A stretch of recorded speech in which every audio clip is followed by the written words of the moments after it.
if I need to run out. Oh, wow. Oh, wow. That's a new thing. Okay, That's so new. welcome everybody. Tasting number 79 for the Saratoga Whiskey Club. We're doing another one of those special luxury kind of tastings. It's one of those type of We people. had, you know, a really incredible Campbelltown tasting earlier this year, which was considered a luxury. Then we had that Tomatin vertical tasting. Those were really fantastic. I love doing these. These are, you know, really special bottles. Some of them are pretty hard to get, or they're just too expensive in general for normal people to buy, unless you just don't care. So this is a fun tasting. We're exploring the Highlands region of Scotland tonight. For those of you who don't know, the Highlands basically is everything above the line between Glasgow and Edinburgh. I actually have a little video. This guy on YouTube, he does a pretty good explanation of the Highlands. So I'm gonna play that real quick. But before I do that, let's just talk about this first whiskey. This is from a very new distillery. This is Torabeg. It's on the Isle of Skye. So for many of you who know, the only distillery that was on Skye forever was Talisker. And Talisker is one of those really great kind of coastal, you know, it's got that sea quality to it. It pairs really well with oysters, and you know, it's really kind of a rough distillery in a way. Like Talisker 10, you know, it's got a pretty good punch to it, but it's so good. It's really, really wonderful. So this is Torabeg. Torabeg is not that close to Talisker, and it's not on the outside part of the island. It's on a bay, actually, kind of more inland on the Isle of Skye. But it is the second distillery on Skye. It's pretty cool. We did drive by it a couple of years ago. I was kicking myself for not visiting because it looked really beautiful. But they weren't making any, or they didn't release any whiskey at the time. So if we were able to taste anything on that trip, it would have been probably just some of the new make, or maybe some very young spirit. But it was beautiful. I also have a little kind of video just of the distillery as well, so you can see what that looks like. But before we do that, let's just have a little toast. Here's to the Highlands tonight. You can look at the color of this. This is super light. You can tell it's very, very young, I guess, is what I would say. It's called the Legacy Series, but this is their first expression, and I was excited to get one of their bottles. They have it around. Holly actually got these at Exit 9. So I don't know if they still have them or not, but they're not too expensive. They're around $70 or so. But let's see how it is. So Slanjava, and welcome to the Highlands Luxury Tasting tonight. Charles, what's the proof on this one? So this one's at 46%, which is our lowest proof whiskey of the night. It's drawn from a select batch of 100 barrels. It was cast and distilled in 2017. So, you know, it's just over that age of actuality, you know, 3 years. It's probably 3.5 years, something like that. So it's going to be, you know, young, light, but I'm going to play a little video of the distillery so you can at least see it, and then I'll show you the Highlands as well. So let me just set that up here. It's really a pretty distillery. Okay, let me share my screen.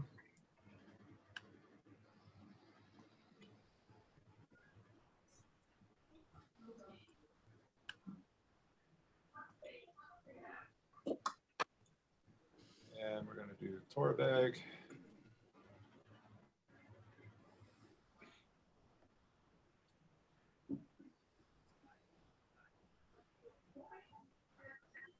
It's going to take a little bit for my buffer.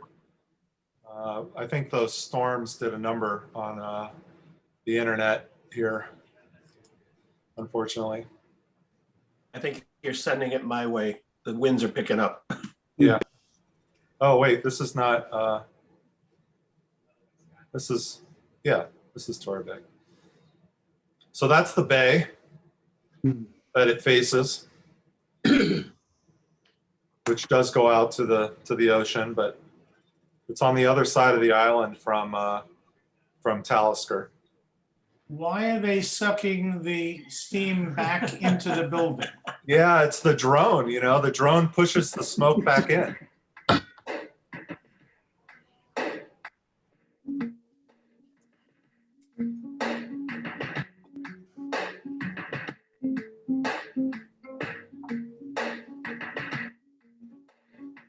See, they have a water source right there, little stream.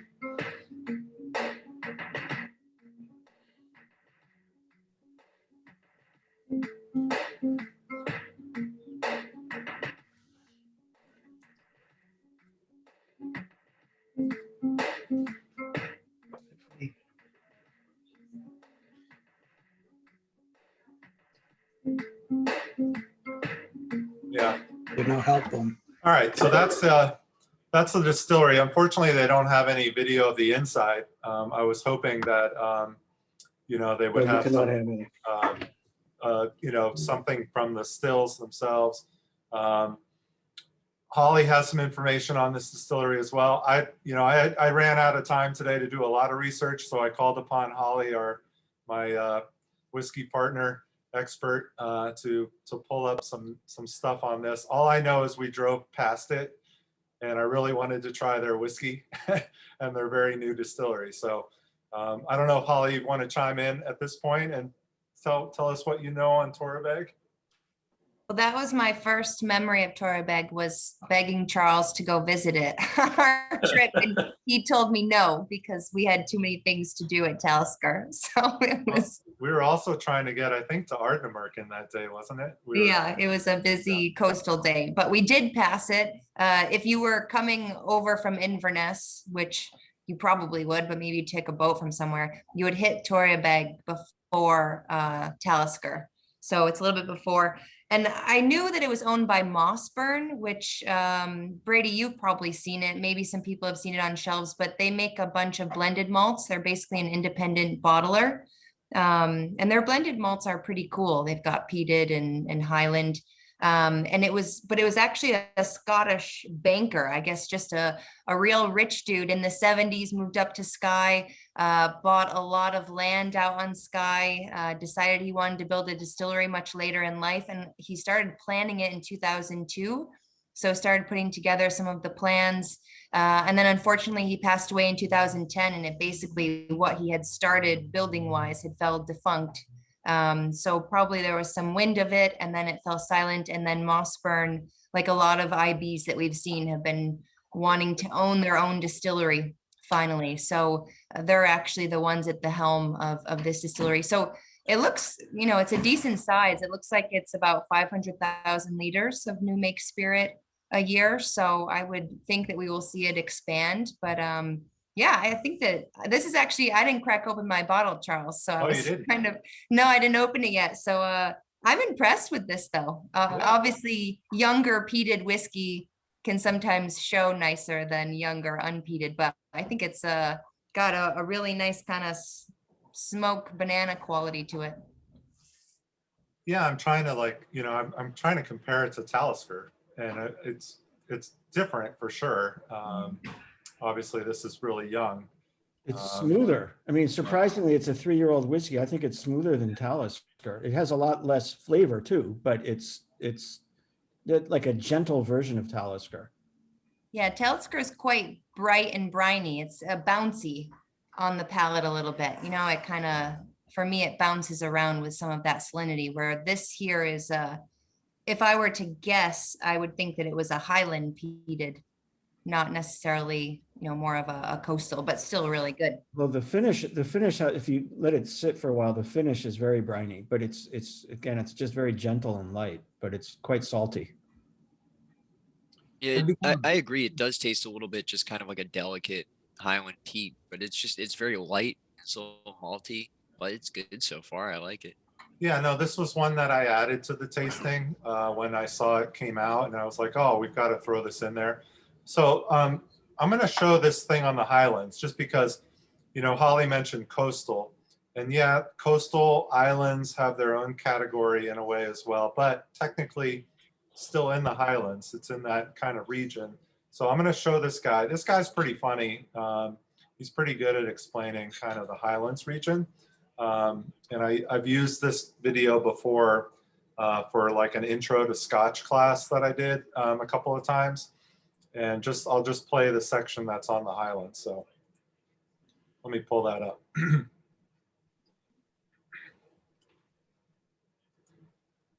Give me 1 second here.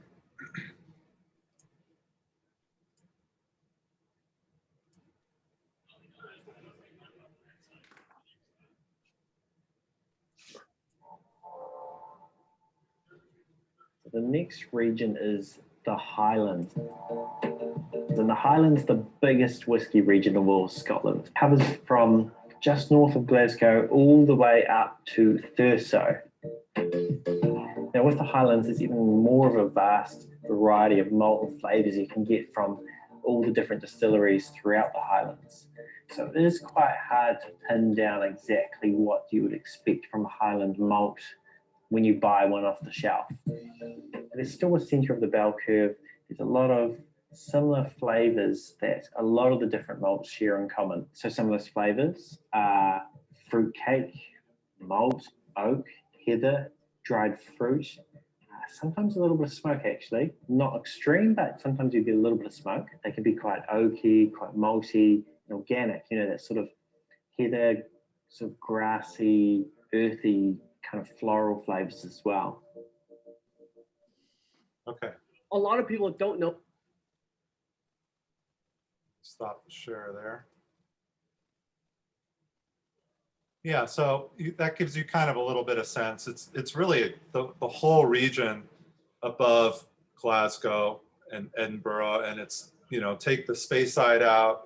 You know, he said all the way up to Thurso, so obviously that's the very tip before you cross over to Orkney. So he, you know, he's leaving out the islands, but it's that whole region above that main line that crosses between Glasgow and Edinburgh. And what's kind of fun about what we're doing tonight is we're starting a little bit lower. We're starting with Blair Athol, which is, you know, in Lochrie, which is a beautiful little town, but lower in Scotland. And then we're going up to Clynelish and Old Pulteney, which are really kind of in that main, I don't know, if I think of Highlands, I think of that area of Scotland, which is that further north area that's outside of the Speyside region. To me, that kind of is more the Highlands, you know. Edgerdour falls into that too. You know, a lot of these distilleries that we know fall into the Highlands, but you wouldn't know sometimes just by tasting their malts where they're from. So the Highlands is such a vast region that it's really hard to put your finger on if it's a Highland whiskey or not. But so this next whiskey we're doing is from Blair Athol. This is a Scotch Malt Whiskey Society release. I'm going to pull up their notes on this because they're always fun notes. But I found earlier a Blair Athol, this 20-year that we're doing after this. And then I was looking for one that came through on the Scotch Malt Whiskey Society. And fortunately, this one did. And it's really a pretty fun one, I think. Let me just pull it up here, tasting notes. So this one's 11 years old. It was first in an ex-bourbon hogshead. And then it was put into first fill Oloroso. So look at the color. You can get already, you know, that darker color from the sherry. I'm going to pull up their goofy tasting notes online here. Why isn't it coming up? But this one's 55.4%. So we've jumped almost 10 ABV on this. And pretty much everything from this point on is up in that range. This one's called Riveting.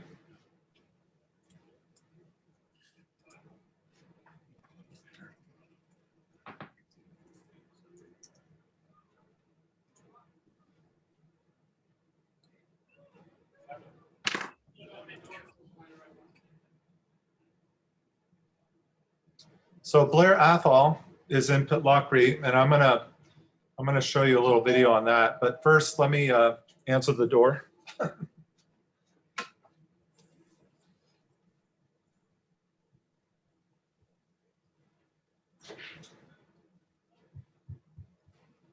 If this were Passover, someone would be drinking his glass now.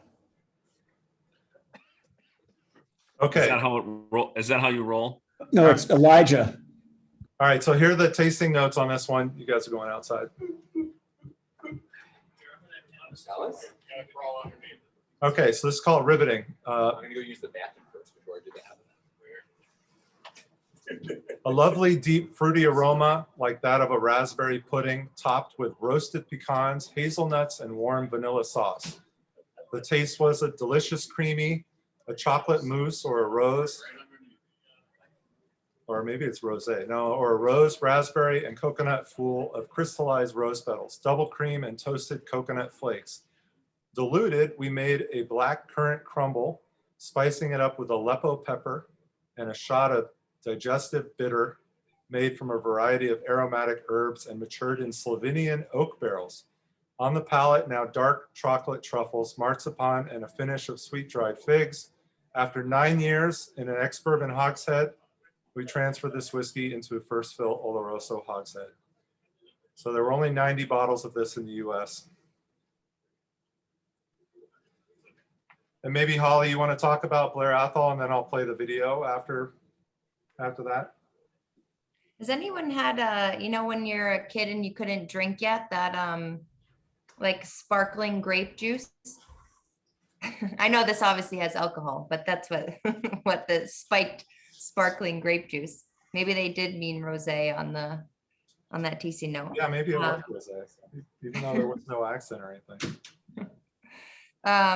So Blair Athol is the workhorse and main component of Bell's, the blended Scotch whiskey, which I don't think is super popular here in the US, but in the UK, it's pretty huge. And in the rest of Europe, which was after multiple ownerships folded into Diageo. So this would be Diageo. It's such a beautiful distillery. It's right near Edradour, kind of up near Aberfeldy. So you're looking at like an hour and a half, 2 hours north of Edinburgh. So right in that Perth sort of area, which is where Bell's originated from. So they would have ended up buying it and then folding it in. But what's cool about this distillery, I mean, it's known to have this malty nutty quality to it, which I think it definitely has. But I always love the fresh, I mean, obviously this is the sherry too, but the fresh raspberry qualities that usually come out of most Blair Athols.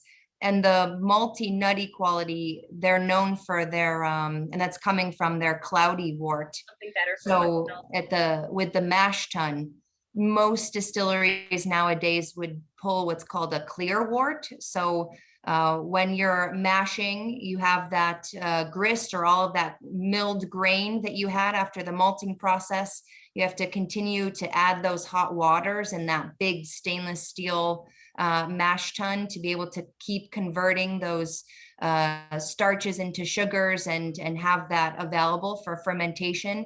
So normally when they actually have that sieve floor on the mash tun, most distilleries will draw it very slowly. So it's a clear wort. So they're not taking any of the grist. There's no grain coming through. It's a very slow pull. But some distilleries, almost kind of like bourbon, will rush it a little bit and they'll pull some of those heavier, literally the grain will come through in that process. And it's a short fermentation too. And when you do a cloudy wort, you typically get that malty, nutty quality in the new make spirit, which that's why they're known to, if you can find anything sherry with Blair Athol, you're going to have a good time because it'll be that, you know, raspberry pecan pie, like they said. So maybe, hopefully people are tasting that. That's beautiful. I'm really digging this one. It's a fantastic younger whiskey. This is like, it smells like Madeira. It's like one of the most figgy whiskeys I've ever had. You're picking up some chocolate notes too on the back end, a little bit after you get kind of through the fruit. Yep. Maybe a little like a dry, almost like a dry cocoa or something like that. Just really on the back end. But here, let me play this.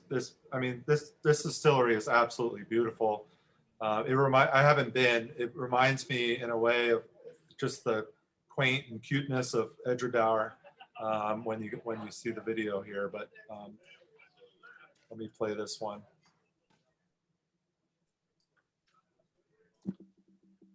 There's an ad, so we have to wait for the ad. I was starting to get comments from well-meaning people that would say to me, All right, go back to the beginning here.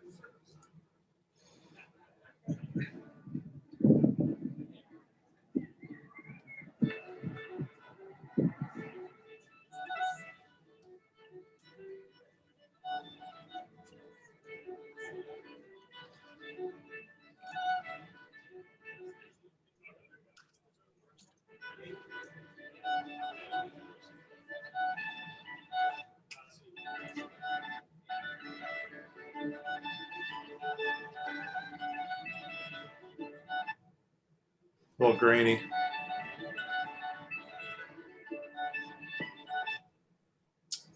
Ah.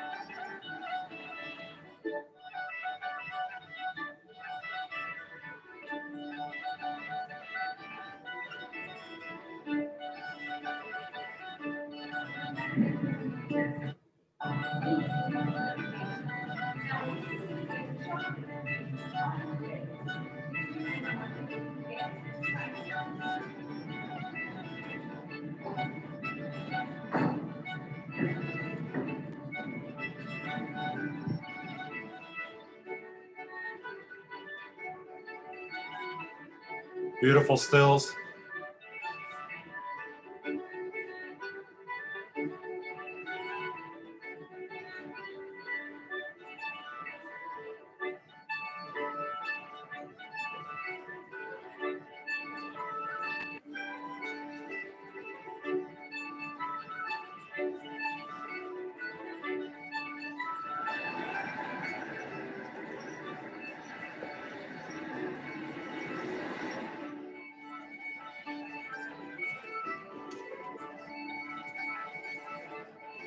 All right, so that's let me turn off this here.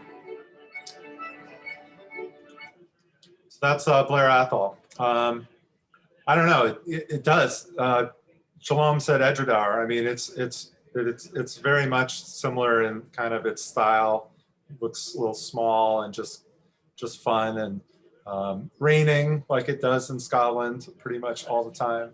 But beautiful with the flowers or the vines growing on the front of the distillery shop there. That was pretty cool too. But I don't know, really fun to have two whiskeys to try from there tonight. You know, this younger 11-year single cask, and then we're going to move in a little bit to this 20-year. But I'm really enjoying this this 11-year. This is fantastic. So, anybody have any tasting notes besides what Holly and a couple others said?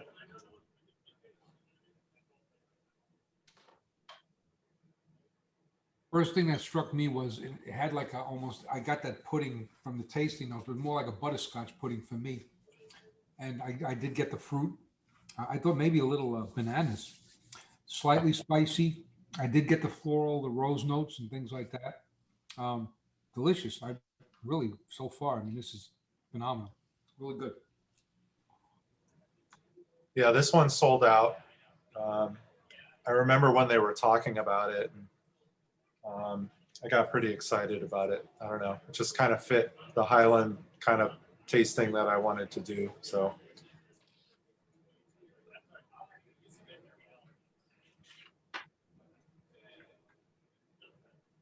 Don't forget to score these also if you can. If you can remember to score them and then use our scorecard and fill it in whenever you can. I still haven't done the last few tastings yet and compiled everything. And I need to do that. But if you can do that, that'd be great.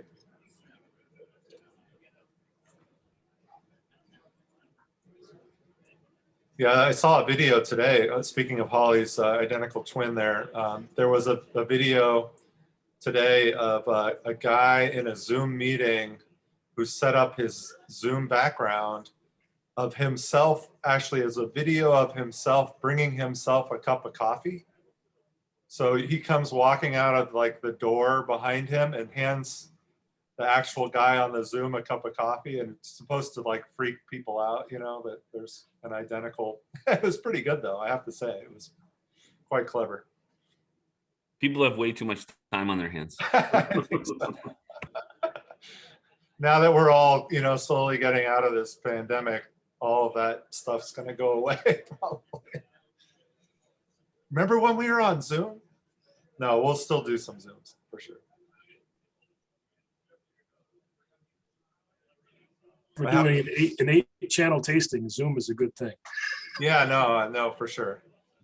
And I have to say, I've been really enjoying all of the Zoom tastings a lot. It's really strange having a group of 10 people out on my deck right now, but I can hear them all. And actually, I can see them through the window too, but it's fun to see people back together again also. But I have to say, it's been a lot of fun, and being able to watch videos too, and, you know, get a little bit more into that. It's kind of fun too. And not have to drive. Okay. We good with that one? Ready to move on to the next one? Yeah. Everybody's like, what are you waiting for, Charles? Okay. All right. So this next one is pretty fun. Distiller's Art is an independent bottler that I was actually introduced to a few years ago by Holly, actually at Gordon's. I didn't really know anything about them until I went to a tasting that she had at the store at Gordon's, and she had a Bunnahabhain. I think it was a 24-year-old. 27-year-old.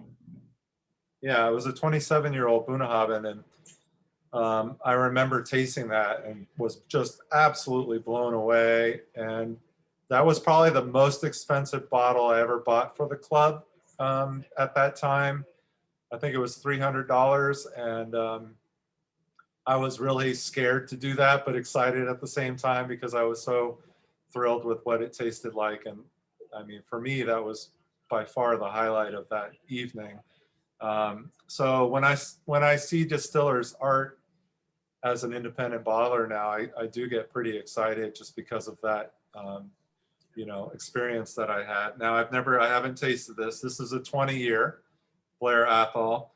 Now this isn't sherry, so we're kind of doing a sherry first, and then, you know, it just says oak barrel, so you can tell by the color that it's definitely not as dark as the one we had just before.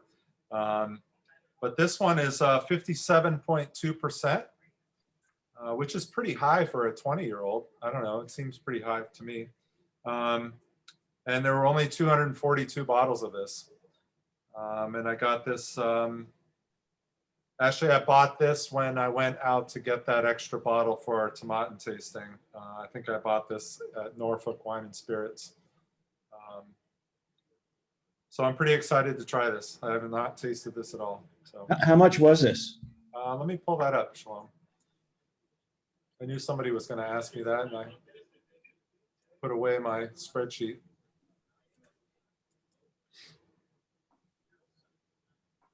I can give you the prices on all of these.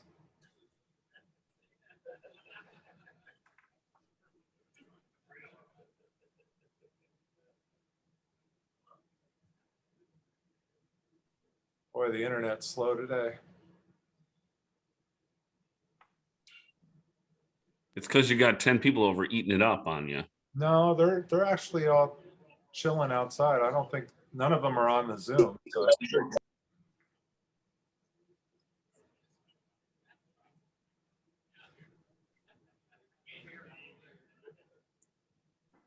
All right, let me take a look here.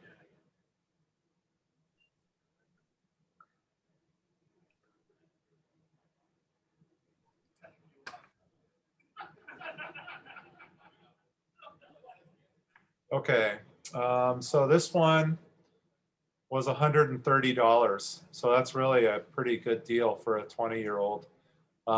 the Blair Athol 11 year that we had was 143.23. So it was more expensive than this 20-year-old. So figure that one out.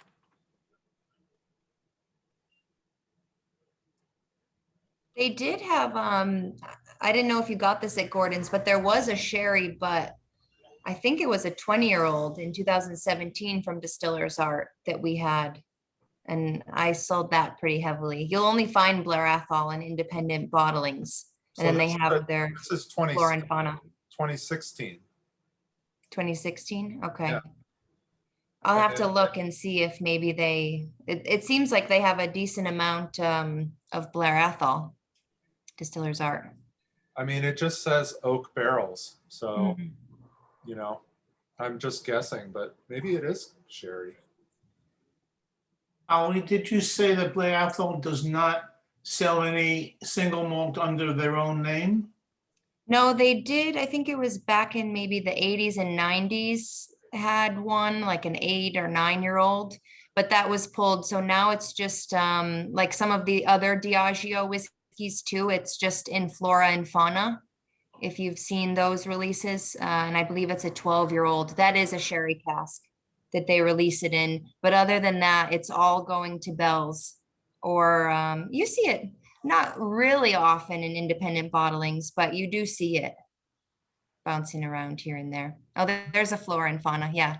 In that video, the one we just watched, they showed a couple of those older expressions. I think it was an 8 and a 9-year-old. Mhm. Those are from, you know, quite a while ago. So this is quite different from the last one. Mhm.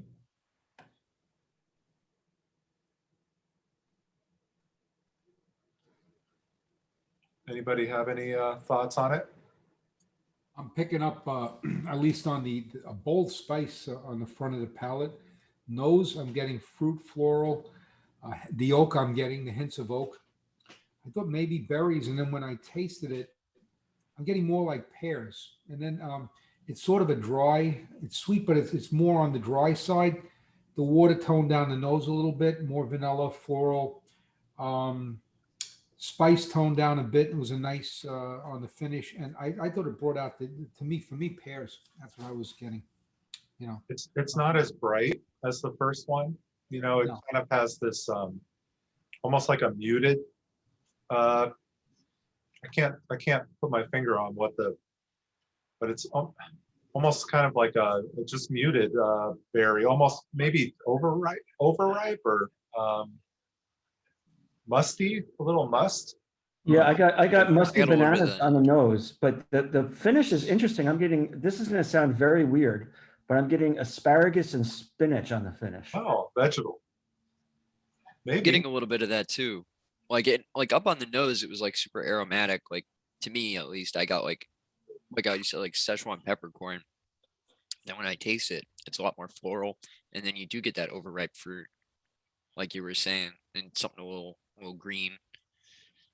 Yeah, It's interesting. it's kind of earthy too. It's got this like dirt, I don't know, underground. Yeah, but no mothballs. No mothballs, no.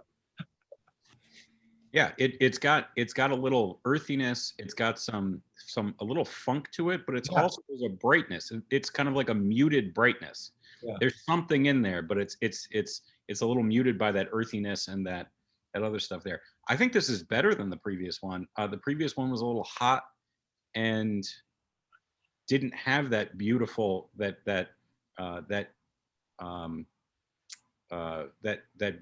brightness it feels like it's trying to show through but doesn't quite make it. I mean, the age definitely took a toll on this one in terms of changing the flavor.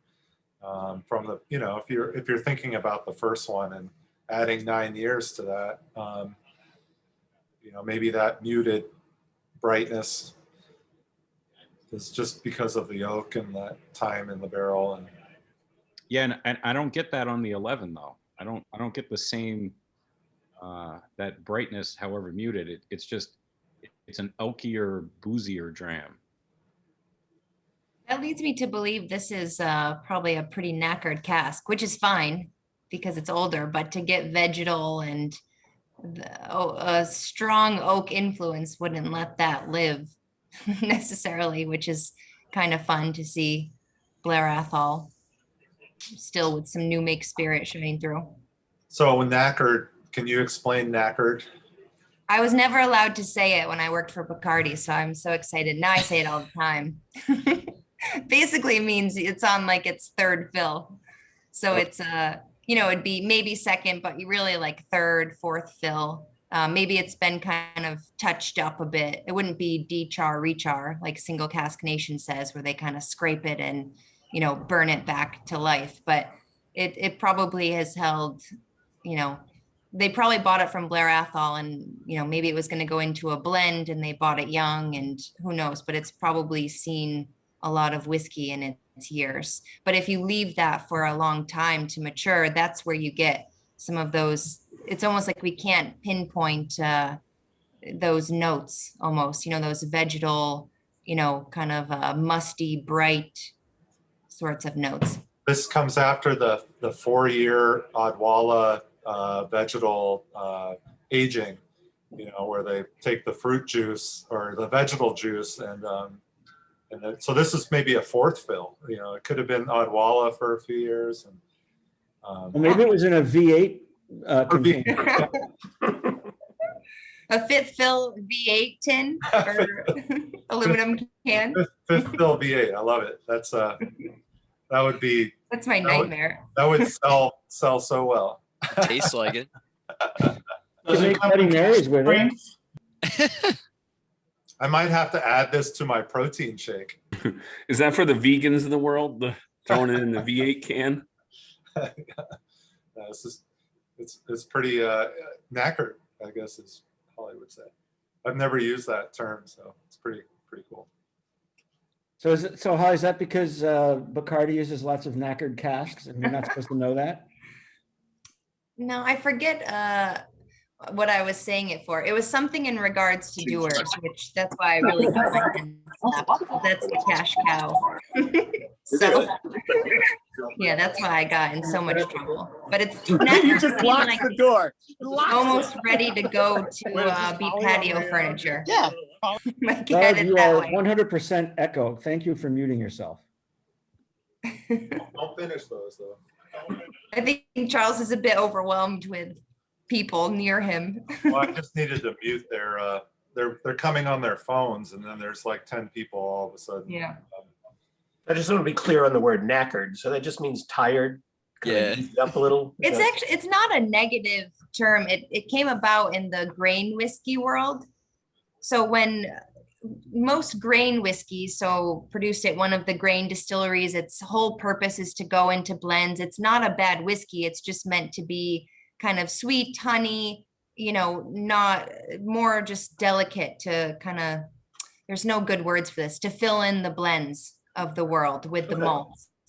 And because people wanted more delicate whiskeys, back in the 50s, 60s, and 70s, a lot of the malt whiskeys that we were drinking were deemed too heavy.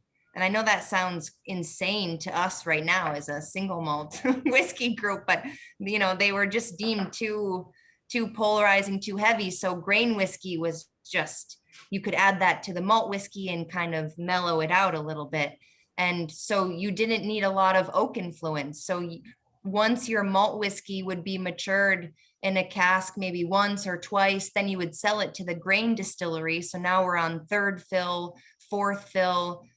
These casks can be used for 100+ years potentially if they really needed to be and they weren't leaking. So each time you're going to get less and less oak influence because there's just less to give. So it's not a negative thing. It's just had a long life. It's just an old bloke that's seen a lot of malt whiskey over the decades. And now it's being used for, it's still got a little to give. And mind you that there's a lot of organic and reactions creating flavors just from oxygen interacting with the whiskey, not just the oak. So you're still getting maturation and you're still getting flavor, but you're not going to get that heavy oak and oak spice influence. You're going to start to get some of those musty, bright, if you've ever had like some of 50-plus-year-old whiskeys, the best ones are in fourth fill casks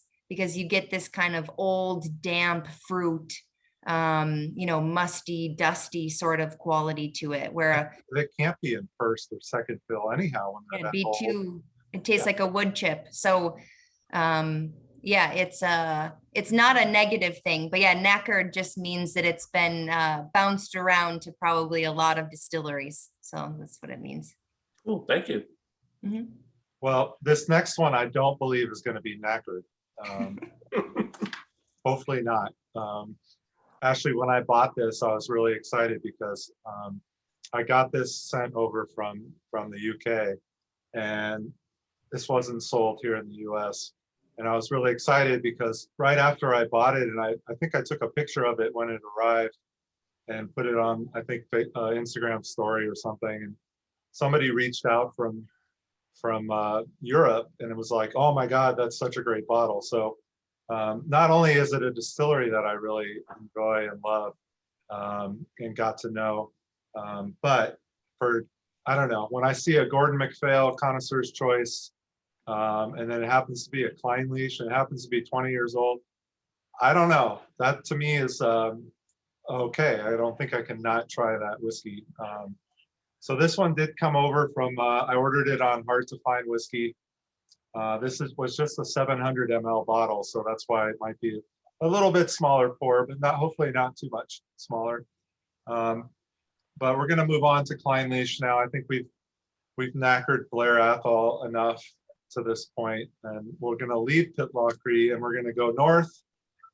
We're going to go way north. We're going to go above Inverness and back into what I consider more of what I would like to say is the Highlands in my view. But so this is Kleinleash. I do have a little video on Kleinleash. I'll have Holly talk about some Kleinleash experiences. I know she's been there. I have not been there. It's not a place that was open to visitors until just recently. And I think it's just the gift shop maybe is open to visitors now, but I'm not sure. But that's where Brora is. So some of you have heard of Brora.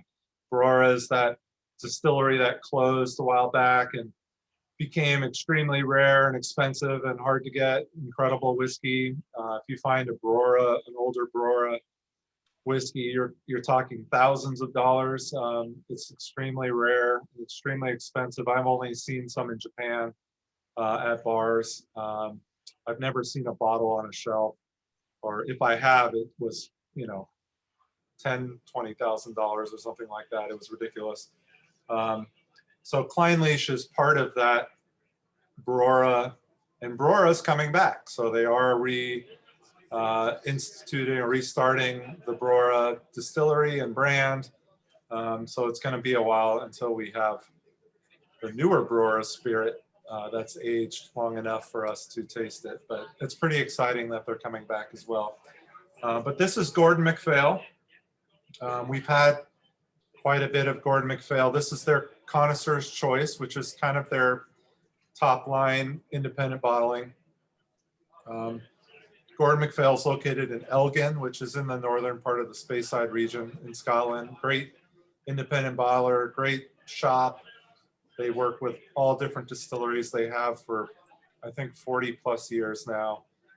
Pretty incredible group that's bottling these whiskeys. But this is, there's only 170 bottles of this. This is a 20-year. It is, let's see here, refill sherry hogshead. So a little bit larger sherry hogshead and a refill cask. This one's 54.9% ABV, which is still pretty solid for a 20-year whiskey. So I'm super excited to try this. There's a little bit of notes on the label here. It says sweet, dark berry aromas accompany rich fruit cake and soft marzipan, malted cereal and roasted nut flavors complement smooth chocolate, a slight drying finish with lingering aniseed and cocoa powder. So we'll find out if that's true or not, but cheers everyone. Almost like a white wine. Yeah, yeah. This is We don't know what delicious. kind of sherry, I assume. The sherry is very muted on the nose. I mean, I'm actually more vanilla on the nose, but boy, the palate is lovely. This one's a little older than the previous. I mean, I'm a It could be Klein American Leach oak. as well. I have a 19-year-old signatory Klein Leach, which is one of my favorites, and this really, right? It's really nice. And yeah, when you add a little water, that vanilla comes out even more. You know, in that. Yeah, my first sip, this is really lovely. I'm pretty thrilled to try this. It's awesome. Really nice. It's and Klein Leach is one of my favorite whiskeys. Yeah, so Holly, why don't you talk about Klein Leach a little bit, and then I'll play a video. Now, again, Klein Leach isn't open to, or wasn't open to visitors. The video that I'm going to play after Holly talks is it's somebody who was able to attend the Highland Whiskey Festival, which was one of the only times that they would actually open the distillery to visitors. So at least you can get in and see the stills, and so the video has that in it, and it makes me really jealous because I really want to go. So why don't you give us a little history background on Klein Leach? And again, we're Diageo, so here we go. Well, now Diageo is allowing photos. Oh. So now we have to go back to all of them. We'll have to redo the book. The Diageo distilleries have this Malts of Scotland book where you get a stamp in the book. You feel like you're a little kid. It's maybe the library getting stamps for reading books. So we just have to go back and redo our stamps. But Klein Leach is I've never had a Klein Leach that I don't want to keep drinking. So I've always loved Klein Leach too. And it's known for to be this waxy kind of honeycomb sort of quality to it, which I definitely get kind of a honeycomb quality to this, maybe a little waxy in the beginning of the palate, but still dries out. But I haven't tried it with water yet. But their story kind of goes that they, in the 50s and 60s, they started cleaning more often. And I guess all distilleries were a little bit dirtier and a little bit heavier in general, just because of different processes and how they produced whiskey. But they didn't clean their faints receiver and a lot of their pipes that often. And so there was this buildup of sorts. And apparently they did a big cleaning situation, and it completely took away that honeycomb waxiness that it's known for. So now they claim that they don't clean it as often, which you'll hear that again. They're all Diageo distilleries, but you'll hear that again at Dalwhinnie when they changed out some of their equipment. But I do believe it because, you know, even the newer stuff still has a little bit of that heavier honey wax quality to it. Even the 14, if you've had that core range 14, that kind of lives up to it as well. And I actually today was just listening to that One Nation Under Whiskey, so the Single Cask Nation whiskey folks, their podcast, and they did a quick blurb on Brora and how it's being brought back to life. And when I last was up there, it was under construction, so I think it's just about to be open. But originally that distillery opened in 1968, right across the street from this Klein Leach that we're drinking. And yeah, claim to fame, we don't clean, then they built a second distillery that would create peated. And the reason that they did that in the 60s was apparently Coahuila was under construction and there were some not great partnerships and things going on in Isla. So they wanted to create their own peated malt and have more control. So it was Klein Leach B, and then they renamed it Brora, which is the name of the town that Klein Leach is in. So it closed in 83 though. So that's why it's so sought after. So it was a very quick stint of they produced peated and then went to unpeated and then closed down. But it's known for that waxy quality to it, Brora. So now that distillery reopening, we're not sure. Obviously, there'll be more tourists to this area. It's a very sleepy part of Scotland. And they also revamped their visitor center from since when I've been there. But from what I've seen, they basically, instead of a little kitchenette room that you tried whiskey in, now it's just a little bit bigger, maybe more of like a living room that you can try whiskey in. So still looks small from the photos, but we'll have to go and see. Aren't they doing like a Johnny Walker thing there too, or something? Yeah, it's supposed to be this journey of Johnny Walker that you can take. So Glen, from all the 5 regions, Glen, Kinchie, Clynelish, Coahuila, Cardew. I don't know who I'm missing, but yeah, so it must be bigger than I imagined. But originally it felt like you were going into the tour guide's break room to try the whiskey. So Yeah, well, speaking of which, let me pull up that break room video because I think it's basically what it shows here. Let me find it here. Okay, I'm going to share my screen.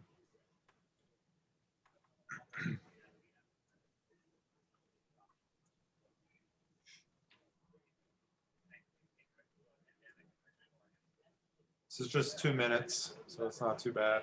I won't torture you guys too much with the spotty internet video.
How is this one? Lovely. Strong.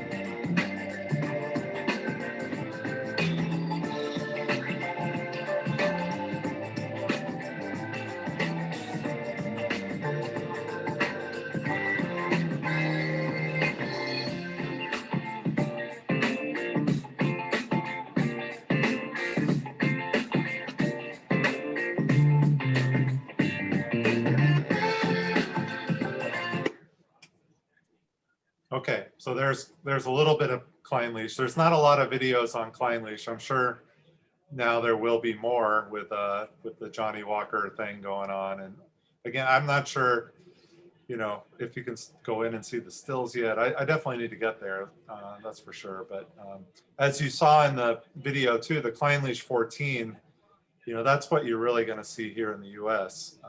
9 Maple has it. It's great dram. If you have not had the Clynelish 14 year, it's solid. And I always, you know, when I'm just, even when I go to the bar sometimes, I just had it the other night at the bar. It was one of the first things I ordered when 9 Maple opened back up on Thursday. I ordered a Clynelish 14. It's just a solid, relatively inexpensive dram, and it's very good. So yeah, and Shalom said the Game of Thrones Clynelish was also good. That's true. I thought that was one of the better ones of the group that came out. But yeah, no, solid distillery. And unfortunately, we have two whiskeys from them tonight. So we're not just stopping at this beautiful 20-year-old, even though I still have this much left. I'm slowly drinking this. It's so good. Have you guys already finished yours? Are we like, oh God, come on, really? I'm saving some for a little later. That's how I love it, you know. We're just to the halfway point, so yeah. 8 o'clock. Yeah, I know, it was a shame. You really needed to add that Torbeg because 7 drams wasn't enough. I figured 8 would be better. That would make it more luxury, or at least you would forget that it was luxury.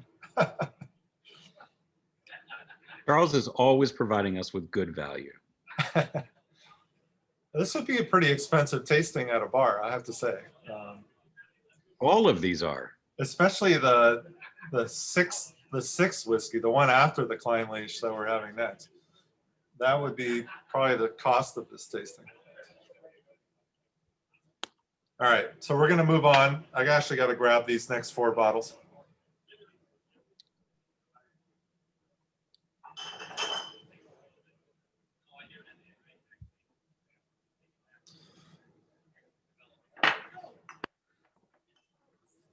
My attention's a little divided, but at least the Islanders have a comfortable lead. Looks like they'll do it. Oh, we're not talking sports right now. Yeah, Vinny, Don't tell Vinny, we us. have it on an hour delay, plus we're recording it, so don't give us the score. Please, It was yes. 1-1. Oh, shut Don't up. tell me more. Let's My not talk. mom calls me the Kyakiron, so I'll shut up. Before you go forward, did somebody say the Game of Thrones was a good? Yeah, the Kleinleich Game of Thrones is pretty solid.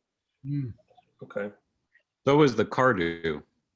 Yeah, Cardi was good. The Lagavulin was good also. Yeah, the Lagavulin was great. Okay, all right. So we're moving on to Scotch Malt Whiskey Society 26-158. This one is called, and this is perfect for Kleinleich, Waxing Tropical. I mean, could you come up with a better name for Kleinleich? This has got both the wax and the tropical from the bourbon. This one's it's a second fill ex-bourbon barrel. This one's only 9 years old, so it's young, but not that young. I love young Kleinleich as well. This is 59.2%, so this is a bomb in terms of proof. But let me read the notes online because, as we know, they make great tasting notes. So this one's Waxing Tropical. Buckets of vanilla and creamy textures led us to buttery croissants served with quince jelly and apricot jam. Then rum and raisin ice cream joined lemons and coconut as we moved towards fresh oak coated with a fine layer of wax. On the palate comes apples baked with raisins followed by pineapple juice and tropical fruit jelly sweets.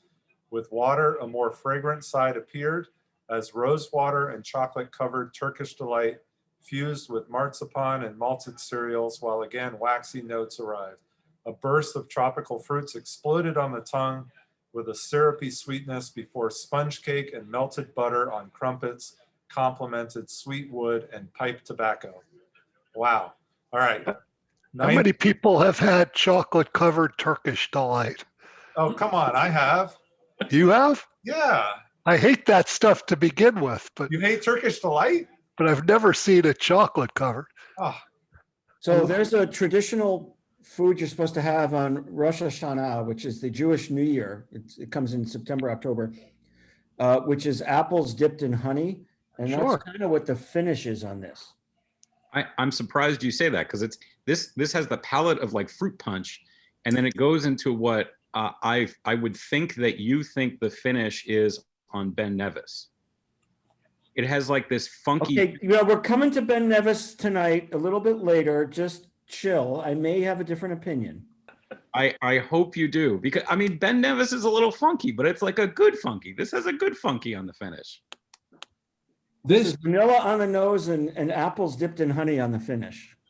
I'm getting bananas on the nose too, and I definitely get the tropical fruits and the apricots, and on the palate, honey, raisins, definitely the apples. If I had to pick another tropical fruit, I narrowed in on guava, bananas and guava. It's like mango. Yeah, maybe mangoes, because that no, that's mango. Oh, wait, sorry. Maybe mango, but it's like almost like a smoothie I had the other day. It had guava, banana, and mangoes in it, and this is very close.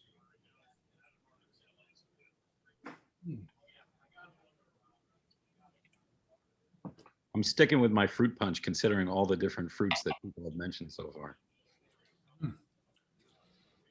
It's good. Oh, wow. I love Kleinleich. Damn it. They I need to- really like this.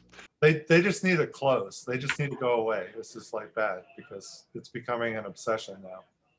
This is so much different than the other ones. So what's different about it? Obviously, I taste different, but what I'm saying is what's different about why is it so different? Well, it's refill ex bourbon, so that's a huge difference. You know, we're coming from a sherry, you know, whiskey. No bourbon in the last one to this one has bourbon in the. Yeah, basically. But then also this is very young, so you get a lot of those really bright waxy notes come through, and then obviously a lot of that bourbon tropical. Even though it's a little muted, refill bourbon, you know, it's not a first fill bourbon. You know, it's not honey necessarily. It's more fruity. It's that kind of tropical. What's the retail on this, Charles? Oh, good question. Let me pull it up. So we had that last Klein leash. I didn't mention that one. That was the most expensive. Oh no, that wasn't the most expensive. That one was $238, the 20-year. So that was a very expensive bottle, and that was only a 700 ml bottle. And then this 9-year was the same price as the Blair Athol 11-year, which is $143.23. So not cheap for a 9-year whiskey, but very, very delicious. I did just get another Klein leash that arrived today. Let me go grab it.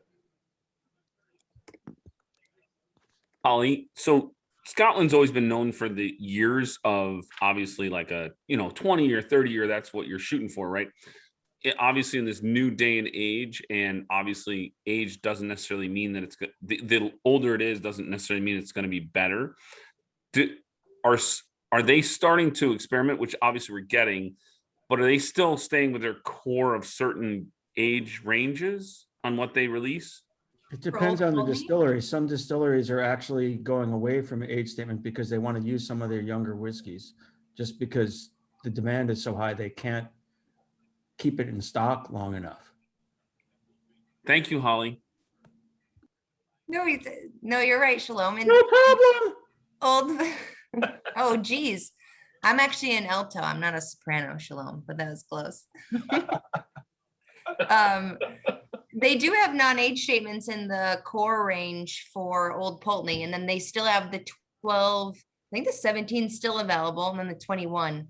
Old Pulteney's not it's not a huge distillery, but it's not a very well-known distillery either. So I think this is actually Old Pulteney, Knockdew, Belle Blair, actually all the Inverness. This is owned by Thai Bev called Inverness, but you can still find older teenage age statements in some of these. They're not obscure, but not as well marketed, let's say, single malt brands. So if you like Old Pulteney, you can still find age statement core range for probably still a pretty good price too. Oh, Yeah, 17 is gone. Yeah, maybe it's on some shelves, but I can get it on Facebook. I see a lot of people selling it on Facebook, but it's pretty hard to find in stores now. But yeah, I mean, Klein leash, you're only going to find the 14, basically, maybe the 21 occasionally, but it would have to be, you know, a pretty special whiskey place for that. But so I did get this other one. I got this arrived today. It's a 10-year. This one's first fill ex bourbon, so that'll be fun to try at some point. It's called Surprising, Inspiring, and Indulging. So that'll be fun. I love Klein leash, so when I see these come through. Now this one's we're interesting. on Old Pulteney, Charles. What? We're on Old Pulteney. No, we haven't moved on yet. I have a Kleiner's question. We can't be on Old Pulteney. No, I haven't even talked about Old Pulteney yet. Don't drink the next one yet. Okay. How does the 14, the Kleiner's 14, compared to the two that we drank? Well, again, it's not a single cask, so it's going to be very different. But it's got, you know, it has some of those waxy notes though. I think it's a fantastic core range. Again, it's core range, so you can't compare that to these high proof single casks that we're having tonight. It's night and day. You know, these are really showing us the true kind of backbone of Kleinleach without being muted by barreling with thousands of other barrels, you know, or batching with thousands of other barrels. So, you know, you can't compare them, but it's a very solid core 14. So I don't know, you know, we all know the Oban 14. Kleinleach 14, I think, is just as good as Oban 14, and Oban 14 gets a lot of love.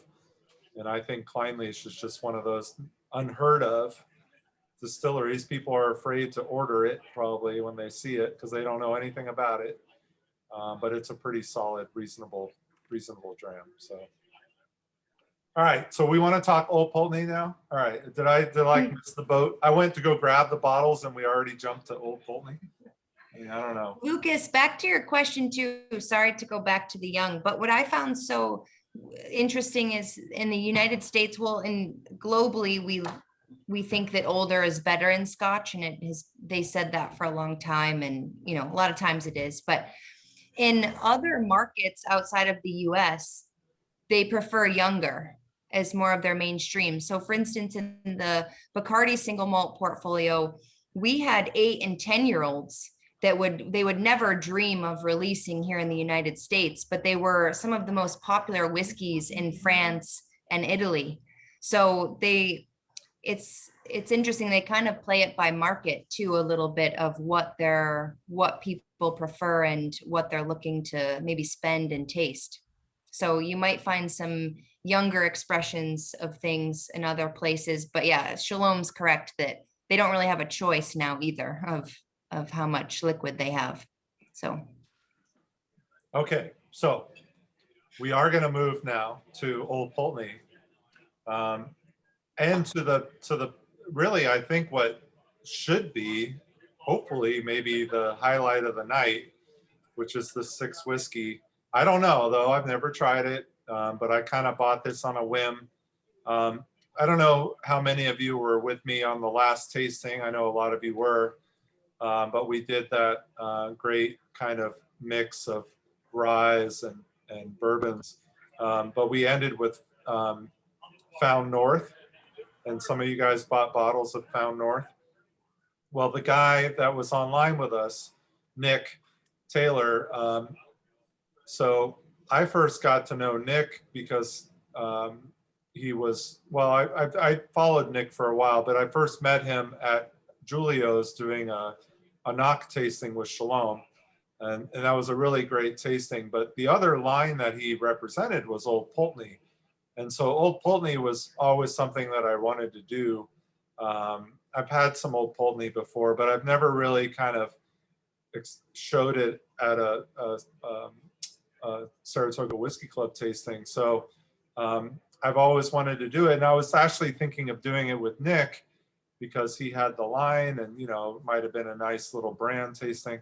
But then when he started Found North with his brother, he's left that. So that whole like representation of Old Pulteney and a knock and the other stuff he was doing is no longer really being represented here in the US. So Lucas, going to your question again, you know, they don't really have the Bacardi, you know, or Diageo representation here in the United States. So they're kind of winging it. It's, you know, it's difficult. But yeah, so Shalom just messaged me. This one was should be very special, I hope. It was $430 after shipping and tax. It was quite expensive. I bought this one along with 2 others that were also in 20+ year range. One we've already had, which was the Tomatin 31 year. That one was Scotch Malt Whiskey Society. So I bought this one at the same time. And then I'm still sitting on a Glenord. I think it's a 26-year or 27-year-old Glenord from Singleton, single cask as well, which was also around this price. So 430 or range. The Tomatin was more expensive, but this one It's quite up there. So this one is called Decidedly Delectatious, which is quite the name. 20, and it comes in those gold and black bottle.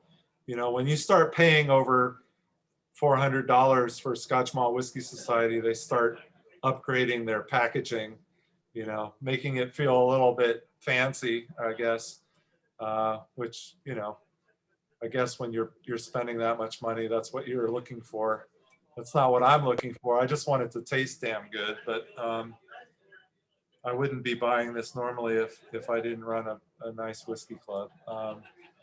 So let's see here. Let me read the notes on this one because this is pretty fun. Hold on one second here. And then I'll let Holly talk about Old Pulteney, even though she might have jumped the gun a little bit.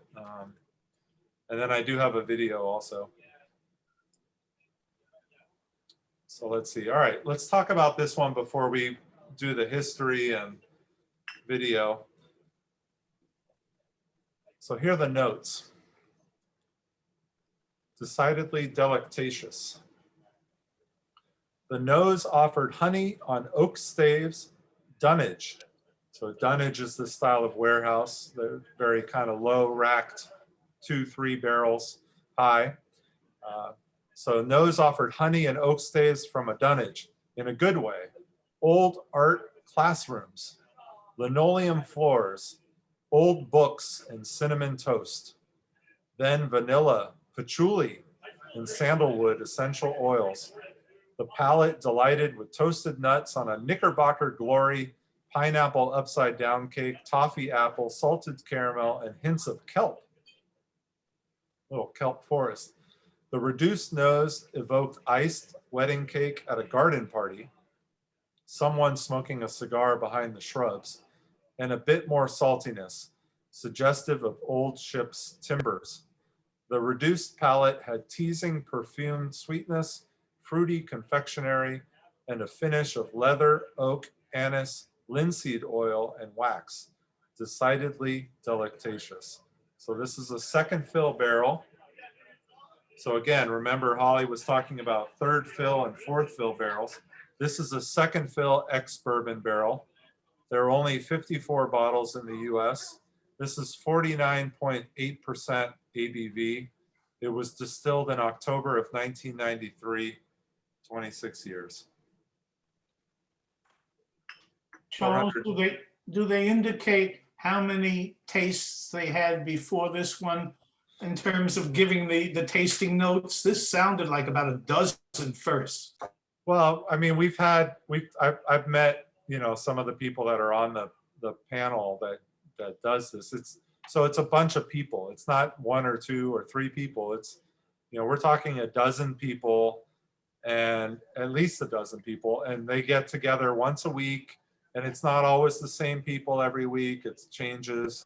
And so when they come up with these notes, it's a bunch of different people. So, and they're very, you know, they've been in the game a long time and they're having fun with it too. I mean, that's what this is all about, right? I mean, when we did the tasting notes for our New Riff bottle, that was probably one of the most fun parts, was just coming up with all the different flavors and nuances and then deciding what to put on the bottle. So this is a great whiskey. So these tastings are so good because you get to try all these ridiculously priced whiskeys. If I bought this for $400 something, I'd be pissed because it is not a $400 something. It's not interesting like a $400 something whiskey. However, it's a great whiskey. It's great to be able to try it. It's great to be able to say I got something out of a weird, funky, fancy bottle, and it's tasty. So cheers to the club for providing this. Hey, I wouldn't be drinking this either, Rob, if it wasn't for all you guys coming online tonight. I was waiting for Rob to comment on this because I am I think you just hit it on the head. I'm glad I'm tasting it, but if I ordered this and was like paid that much money, I'd be like, man, I wish I could get my money back. Yeah, it's a very pleasant, incredibly smooth whiskey, but it's not as complex as I would like. It's not as oily as a lot of Old Pulteney, so it's nice in that regard, but it's pleasant. If this were $100 bottle, I'd say buy it now. Yep.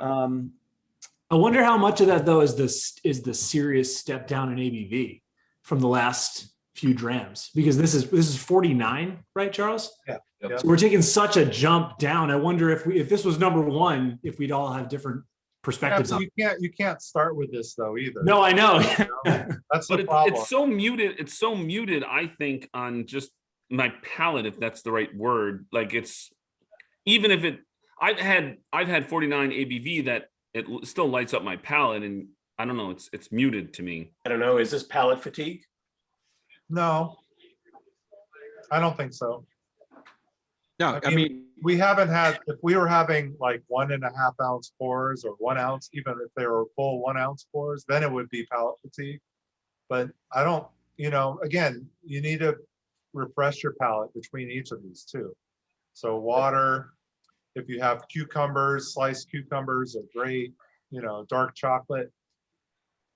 Any of those things will clear out your palate. Actually, outside, I put all these platters of different stuff out there for them to cleanse their palate. You got to do that. You can't just jump from one to the other. It's really important to clean your palate. A little bit to Rob's point earlier, I think that we've all discovered that there are diminishing returns as you go up in price. And I took a wine class decades ago when the Twin Towers were still standing, from a guy named Kevin Zraeli. And he used to always end the classes with a couple of blind tastings, and he would ask, take a vote in the people in attendance, which one they liked best. And invariably, the higher price one would win, but then he would reveal what the prices were and say, what would you rather have? One bottle of the Blair Athol, or like 4 bottles of the Blair Athol, or 1 bottle of this. And that's where that diminishing returns really comes into play. Totally. And, I could have done this as a blind tasting. And we've done blind tastings, and I really love blind tastings. There's nothing wrong with those, and that might have been fun. However, there's just not a lot of talk about during the tasting. Maybe I don't mention the prices, but when you have a 26-year-old single cask, not just a batched, like we had the Tomatin 30-year, which was really fantastic. That was a core range 30-year, but that was a batch 30-year. So there was multiple barrels, but I think it actually beat the 31-year single cask in terms of flavor. But here we have another 26-year-old single cask, obviously super expensive. The Tomatin one was even more, than this. So it's tough. It's really hard. This is out of my ballpark. If you had unlimited funds and could spend whatever you wanted, sure, I'd probably have a bottle of this on my shelf. But no, but that also, as Rob said, that's the reason that these tastings are so spectacular. Yeah, that's exactly for right. me too. For me too. Really that's just, I wouldn't be putting this together if I didn't want to try this bottle. I appreciate all of you for joining me on this journey, because it truly is that for all of us. So this is fun though. I love Old Pulteney. I know Holly hates Old Pulteney, but that's another story. Ashley, do you want to talk Old Pulteney history, or do you want me to show the video first? I don't hate Old Pulteney. The core range is, if you're not drinking salt water, but say you had water, room temperature water, and then you poured some salt from your salt shaker into the water and then drank it. That's what Old Pulteney is to me, with a few dashes of other things. But I actually really like this one. What? No, I like it. It's better than the 12. I'm comparing it to the core range. So obviously. The 12. Not the 17 or the 21. It's 8 times the price of the 12. To be honest with you, the 12 is better than the 17. So I don't know.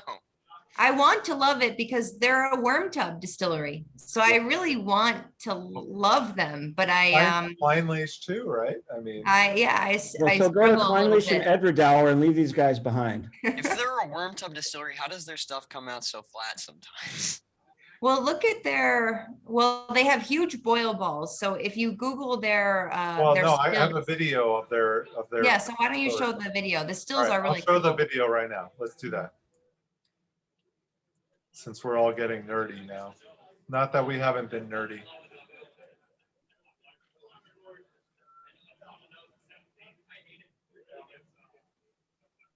All right, here we go.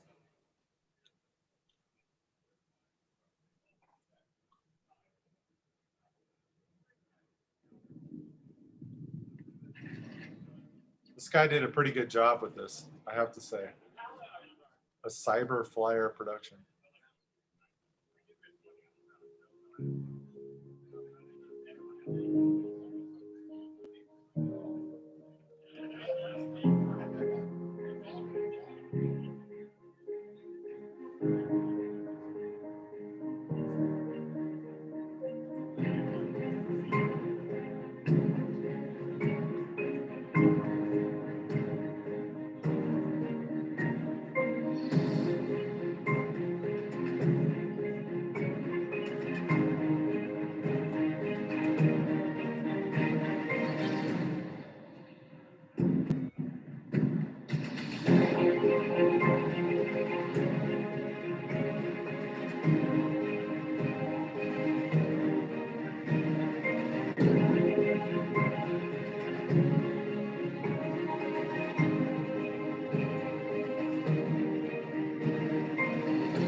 All right, so there's that bulb that Holly was talking about. I mean, that is, you don't see bulbs that big on stills. I mean, it's almost outer space like in a way. So that has a big impact on the ultimate distillation and flavor of the whiskey.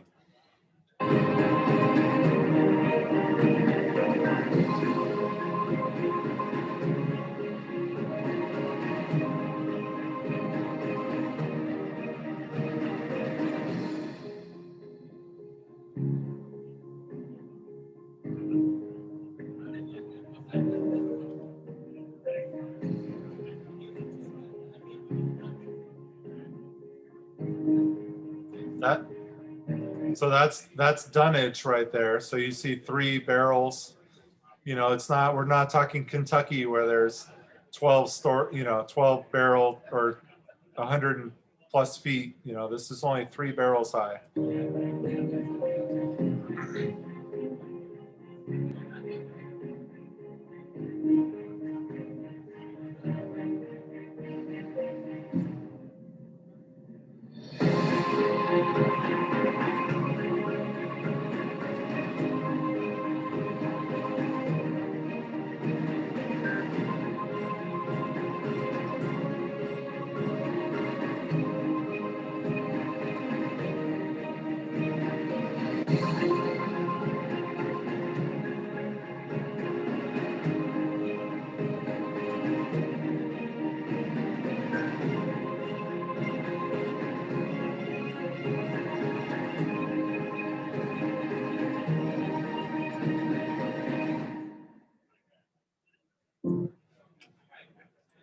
All right, if that doesn't make you want to go to Scotland, I don't know what will. I have to say, I'm like a couple of golf swings. I'm really having a hard time sitting here in upstate right now and not being on Isla during the festival, which isn't happening. It's still online this year, but oh my God, I can't tell you how much I miss Scotland. But that video kind of brings it all out right there. Beautiful spot, Northern Highlands, Wick, small, beautiful, coastal, just, there we go. So cheers to a 26-year-old bottle that we would never buy for ourselves, but we get to try it. So that's what it's all about. Cheers. Okay, so moving on. We took a long time on that bottle.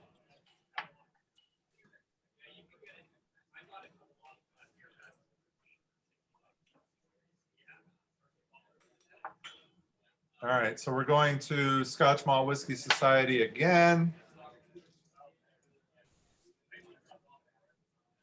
And we are going to a younger Old Pulteney.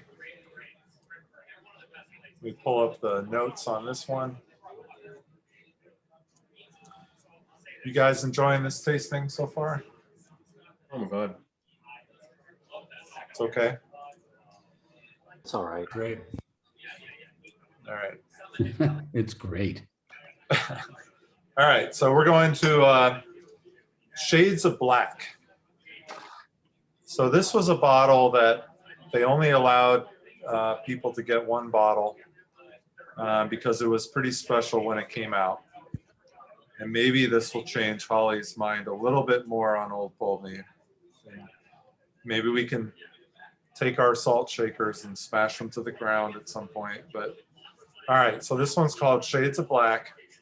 13 years, ex-bourbon hogshead, initial cast, and then it's put in a first fill ex-PX Pedro Jimenez hogshead. 59.2%. It's called Shades of Black. Here are the notes. The soft fruits of apples, pears, and tangerines merged with Oloroso sherry before oily sardines joined flint rocks and wood char. Then sultanas and figs found sea salt, covered chestnuts as we ventured onto a palette of ginger and licorice. Juicy red wine notes of black cherries and jam joined burnt driftwood with salty notes suggesting brine. With water came salted dark chocolate, marzipan, and hazelnuts with an obscure combination of hot cross buns and shellfish. Wow, hot cross and shellfish. Heavier oak now shone through with tree bark, cigar boxes, and wood tannins, but with black coffee, toasted barley, and puffs of oily smoke that lasted long onto the finish. After spending 11 years in an ex-bourbon hogshead, this was transferred to a first fill Spanish oak Pedro Jimenez hogshead for the remainder of its maturation. 90 bottles in the US. Holy crap, this is fabulous. Robert. Wow, I like this one. This is the best Old Pulteney I've ever had.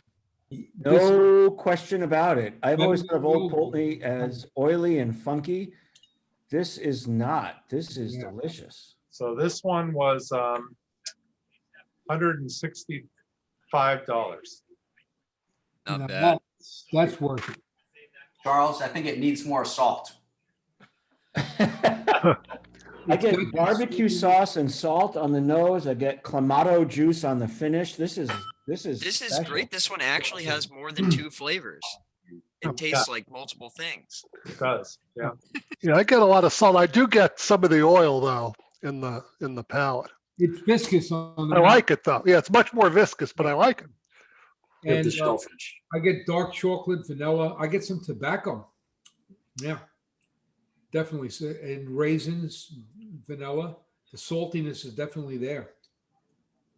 I was too preoccupied with Doug's video, feeling like I was one of his small children being cradled by him as he pointed the camera in those directions. What's the ABV? What's the ABV on this? 59.2. Yeah, 59.2.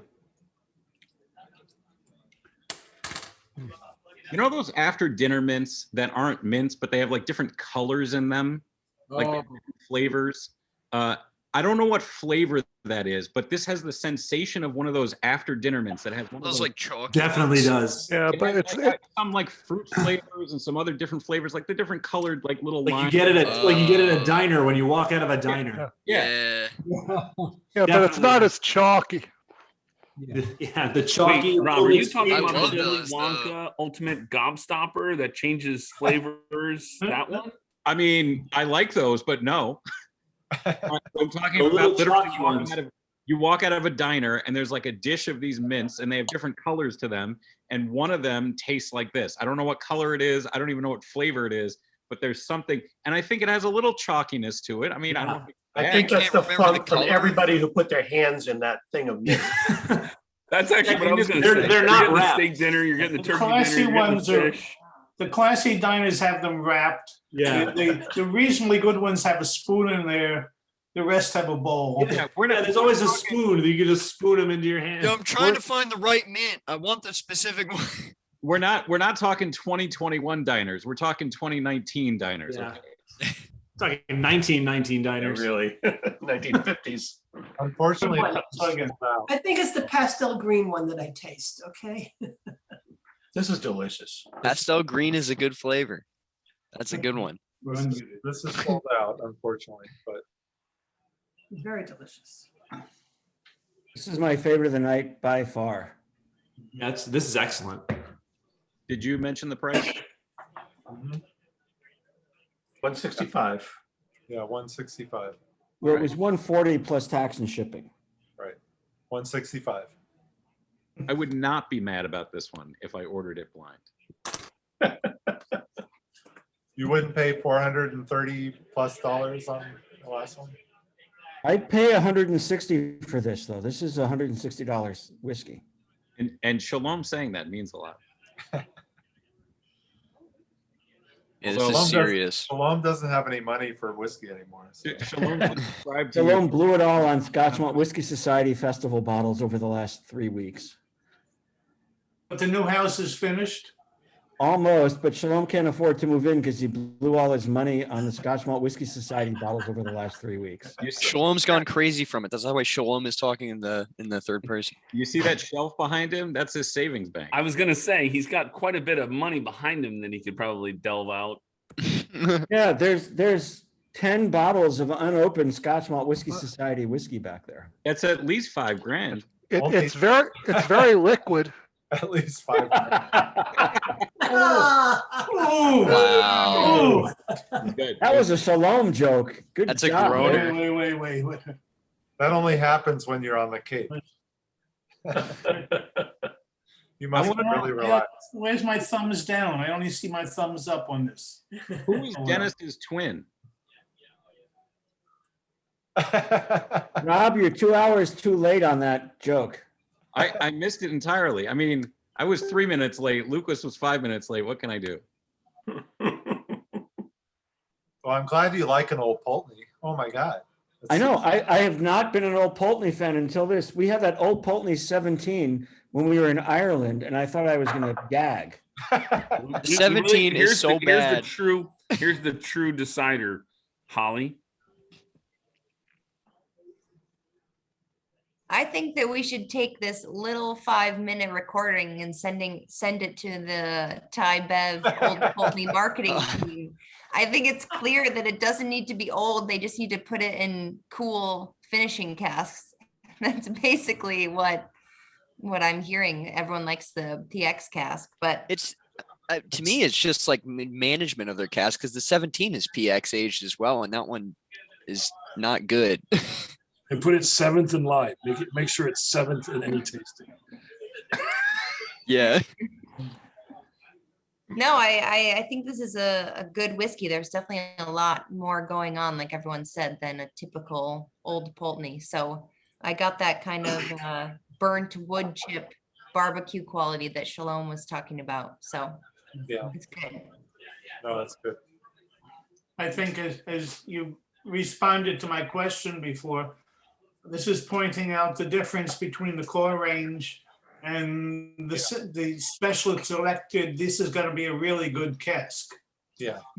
We were totally impressed with Blair Athol when we were there, but in a very negative way. And the impressed, old Pulteney, impressed in a negative way. It doesn't. Yeah, it was terrible.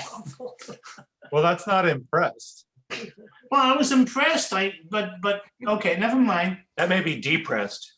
Yeah, it made an impression. It left an impression. It left an impression. I think disappointed, maybe. I had whiskey and I got my Friends of the Classic Malt passport stamped, so it wasn't that bad. But the same thing with old Pulteneys I've had. It's just they have not been impressive. So we changed your mind a little bit, maybe. Well, I'm not sure that starting at $150 a bottle to get. Yeah, no, I hear you. But at least you could say though that you had an old Pulteney that you didn't not like. That I didn't not like. Yeah, okay, gotcha. And you criticized my never mind.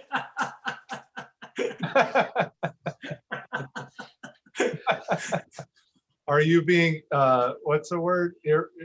No, wait. Matt, oh, he's outside on the deck. Dang it. There was just this whole, what's the word? Irascible. It means the same thing, but people use it all the time and shouldn't be used.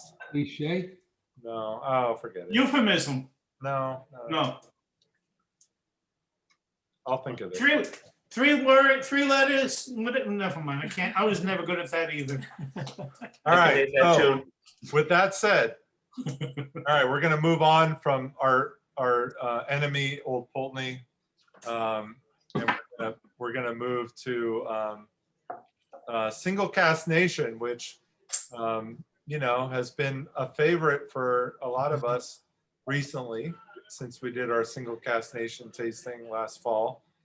And we're going to a distillery that, of all of my best good friends, one of them just loves the most. And I'm not talking about Shalom. He's acting like I'm talking about him. No, I am talking about him. So Shalom hates Ben Nevis for whatever reason, and I have no idea why, but he thinks it's like No. I have to correct you. Let me finish. I'll give you the floor. I will mute you if you know. I have that power. So let me explain my little Ben Nevis story, and I'll let Shalom have his 2 cents. So Ben Nevis happened to be the second distillery I ever visited in Scotland. The first was Oban. I left Edinburgh. It was my first Scotland tour.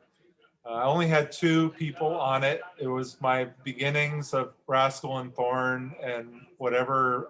It wasn't even Rascal and Thorn then. It was Charles going to Scotland tours. And, basically, I had 2 people with me. One of them was a free ride. He was a bartender at Nine Maple, and the other was my father-in-law, or my ex-father-in-law. So that was my tour, but it was great. We had a little Mercedes. We went all over Scotland. It was fantastic. But Oban was number 1, not because I had to go to Oban, but it was one of my whiskey distilleries that I needed to see. But Ben Nevis wasn't on our itinerary. It was we were going to do 9 distilleries. Ben Nevis wasn't part of that, and we happened to get gas at a little gas station right across from the distillery. I was filling my tank, and I was looking across at this distillery that was, it looked nice, and the backdrop was even nicer. So Ben Nevis is a mountain. It's one of the tallest mountains in Scotland, and it's right behind the distillery. And they get their water from the streams that come down off of the mountain, all that good stuff.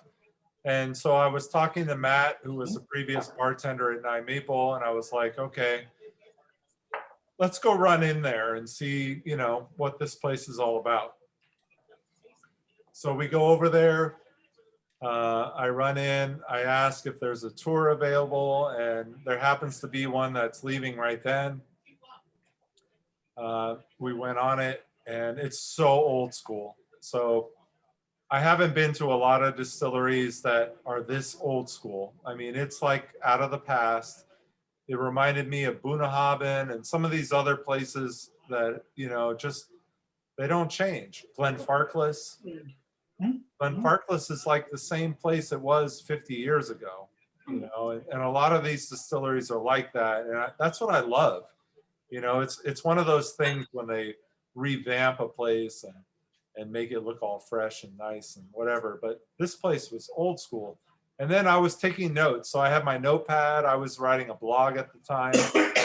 Actually, this was around the time, I think, when it might have been just before Holly was traveling the world and writing her blog. This was 2015. So I had my notepad. I have my camera, you know, a real camera. It wasn't my phone. And when they see you doing that, they get a little nervous on these tours. You know, they realize that you might talk about them or whatever. And so the guy, we kind of, you know, became friends a little bit as the tour went on, and I was asking questions, and I was geeking out like Lucas just said. But basically, so we ended up in the gift shop. They were gonna just let us taste the Ben Nevis 10-year-old, which you can find sometimes in the U.S. And maybe there was one other whiskey, but it was pretty basic. But then the guy, and he was an older guy. I hope he's still there because he was really fantastic. He whispered to me and my ex-father-in-law and Matt to come over, and we left. We actually went outside and we went upstairs with him and went into his conference room upstairs of the distillery, which is where it was an old school. I mean, wood paneled room. You know, old conference table, funky chairs, whatever, dusty, you know, really old school. And he's like, all right, I'm gonna let you try some stuff. And I tried the 25-year Ben Nevis that day in their conference room. This was my second distillery that I had visited in Scotland. And I was blown away. I was like, holy crapple, what the hell have I gotten myself into? This is unbelievable. And, you know, I was driving, which was another problem in Scotland. You're not supposed to drink even a drop of whiskey when you drive, but there was no way I was going to not try these whiskeys. And I did, and I took a risk, but it was worth it. And so Ben Nevis is in my heart. And I have a bias, obviously, about Ben Nevis because of the experience that I've had there, but I've always searched it out. So whether it's independent bottlings or part of their core line, I've always been interested in trying their whiskeys. And I have to say, I mean, there's something about the funk, the oil, the car oil, the motor engine, whatever you want to call it, of Ben Nevis that has appealed to me. And it's not for everyone. And this is a super high proof. This one is probably the highest proof Scotch you've ever had in your life. 67.6. 67.6%. Holy crap. I can tell you the first Ben Nevis that I've had, and I bought a bottle of this. Yeah. And a lot of Whiskey Club members bought this. So this was one of those extra drams that I knew a lot of people already had, but it's a Highland, technically. It's not an island. It's north of Oban, not far north. It's about a half hour north of Oban. I would say this is the most unique Scotch whiskey that I've had so far. So this is a great one to end with. How much was this, Charles? $95, and that's including tax and shipping, which is pretty phenomenal for a single cask at 60, almost 68%. So it has some of that oil and funk of Ben Nevis, but it also has a lot of vanilla on the nose. I haven't tasted it yet because the funk, kind of set me back a little. Have you not had this yet? No. Oh, great. Oh, Wow. wow. I'm so excited. I love this bottle. I bought this too, and I already drank half of it. It's like, this is one of my favorite bottles. A lot of us have it, which is fun. And buttered popcorn on the nose. I think it's a great one to end with, if anything. And whether you like it or not, that's up to you. But Ben Nevis, so they're owned by a Japanese conglomerate. They have not changed much in their lifespan. They're very old school, again, high proof. High proof. It's like when you extinguish a match, it's that kind of sulfur. Yeah, a lot of sulfur. Yep. But it's very, if I had to like the taste of sulfur, I could love it in this. I mean, this is not a whiskey that you would have before some of the other delicate whiskeys that we've had, but it's something that I bought thinking it would be fun to just have for the club and try it. And, absolutely. It's fun. It's unique. It's got very complex for a 6-year-old. There's so much happening here. You know, that's what gets me. I mean, It's definitely not the 25-year Ben Nevis that I tasted at the distillery. This is better than the Ben Nevis 25 that Rob was talking about. Okay. salted pretzel too. That's one of the other flavors I get. This is like being in a movie theater. This is the buttered popcorn in a movie theater. This is actually decent. Yeah, I'm thinking popcorn. It's definitely growing on me. In the first couple of sips I didn't like, but in the last couple I like. Shalom, I knew you were not going to hate this because it lacks that your funk. Your consensus, which is all good. Not something that I would share with everybody, you know, except somebody. Did any of you buy this, Bob? Something unique. But I would say not for the inexperienced. Not for. Trying to turn someone on to Scotch. It's not I have a bottle of it too. It burns my palate out every time, even with water. Yeah, it's not. If you have this, that's about the only thing you're drinking for the night. Yeah. Yeah. This I love it. borderline some Texas whiskeys, if you're a Belcones fan or. Well, that's a good Eating comment. Harris. That's exactly exactly what it reminded me of. That's so funny. Yeah. So the I have a Balcones, and there's a lot of corn in the one I have. You know, you can smell it. Why can't I get rid of this? But yeah, and this is very, very reminiscent to that. Maybe that's where we get the popcorn. Yeah. they've got massive buttered popcorn in their whiskey, like, which isn't always a good flavor that you want, but.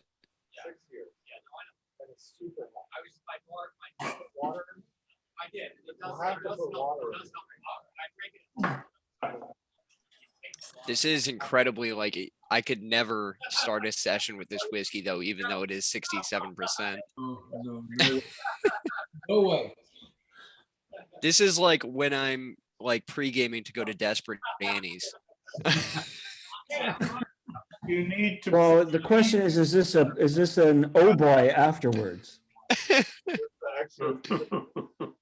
Honestly, I could see pairing this. Maybe if you've had barbecue for like dinner, maybe at the end. Yeah, this is post wings. Like post wings, post maybe ribs. That's what I'm. Beef jerky. So the outdoor consensus was they weren't a fan, and I could see how this would put off a lot of people. Not for everybody. It's sure. definitely not for everyone, but that's why we're trying these things, right? I mean, But it's for me. I like it. yeah, and so I was telling them outside, the owner of Nine Maple, Mike, he loves this bottle, and I brought it over. I bought 2 of these, one for the club and one for myself, and I've been bringing that over to his house. He's like totally into it, so it's great. You know, everybody's different, and that's again the bottom line of this club, right? I mean, it's everybody's palate's different. We're not all doing the same tastings even.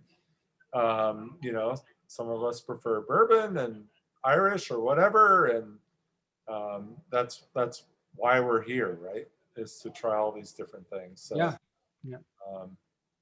you know, but he loves it, which is fun. I love seeing that. You know, to me, that's exciting when people find something that fits their wheelhouse, right?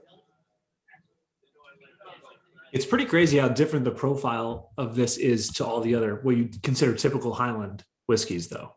Yeah. But, you know, you have to think of Oban, right? So Oban is just south of this place. And Oban, you can't compare Oban to any other distillery that we've tasted, right? So Oban's that total combination of the coastal, so you get a little of that sea salt, you know, maritime, and then you get that space side. I don't know, I get the honey floral in Oban as well, and the lemon, you get a lot of that citrus. So You consider it Highland. It's a square peg that doesn't fit into the round hole. It's like no, there's not a round peg that fits into a, yeah. Charles, a Ben Nevis would be a great thing to throw into the next advent calendar. Oh, you know, that would be a tough guess. Well, whenever we're going to do it next year. So I'll remember if we don't know what it is, put it in Ben Nevis. Yeah, we'll see. There really aren't a lot of Ben Nevis to go after. That's the Well, truth. then I won't write it down every time. Anyway, thank you very much. It was great. See you all in 2 weeks. Yeah, actually, I think you're on next week, right? Is it next week? Yeah, Kentucky Craft.